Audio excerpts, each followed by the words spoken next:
Depuis le début de son deuxième mandat, Donald Trump a mis à exécution l'un de ses piliers de campagne, les expulsions massives.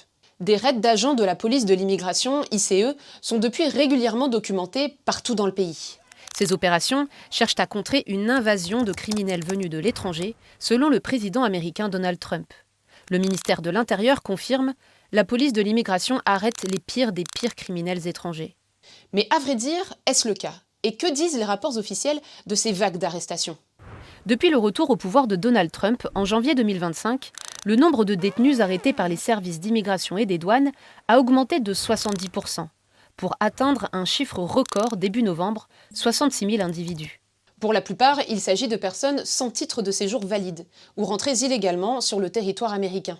D'après les chiffres officiels, près de 75% d'entre eux n'ont fait l'objet d'aucune condamnation pénale grave. Et moins de 10% ont été condamnés pour des crimes graves tels que des meurtres, des agressions, des viols ou des vols avec violence.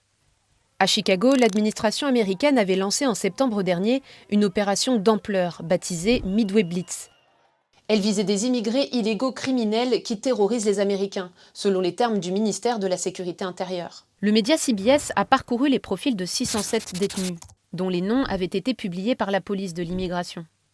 Seulement 16, soit 2,6%, ont été identifiés par le gouvernement fédéral comme présentant un risque élevé pour la sécurité publique.